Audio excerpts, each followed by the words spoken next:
Ну и к другим темам. В Якутске прошло 26-е заседание Межпарламентской комиссии по сотрудничеству Федерального собрания России и Национального собрания Армении. В рамках визита парламентарии приняли участие в конференции, обсудили актуальные темы за круглым столом и посетили достопримечательности Якутска. Рассказывает Сергей Алексеев.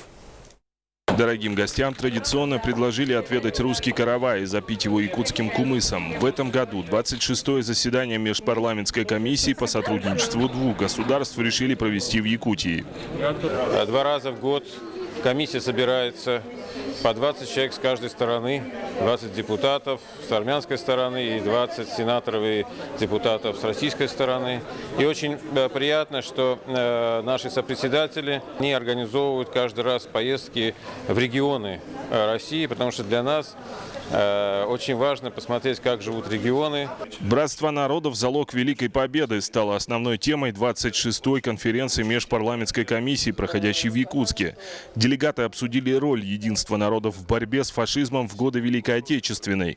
Стороны зачитали доклады и обменялись мнениями. И отметили, что историю необходимо оставить такой, какая она есть, для того, чтобы следующие поколения помнили о силе единства и сплоченности людей разных национальностей перед угрозой нацизма. Жертвы, которые мы положили на алтарь Победы, это действительно жертвы каждого народа, которые составляли весь советский народ. Поэтому мы здесь, благодаря таким мероприятиям, это идет единение, понимание того, что мы пережили и куда нам надо идти. Уроки истории в судьбах народов, столетие геноцида армян. Эта тема стала основной в заседании круглого стола. Сразу после встречи парламентарии отправились на открытие армянского культурно-образовательного центра, построенного на территории храма Сурб-Карапет, Новонахичеванской и Российской епархии Армянской апостольской церкви Якутска. В честь открытия культурного центра в храме прошел торжественный молебен, после которого состоялся концерт. В ходе мероприятия стороны не раз отмечали о важности дружеских и добрососедских отношений между народами, проживающими в республике.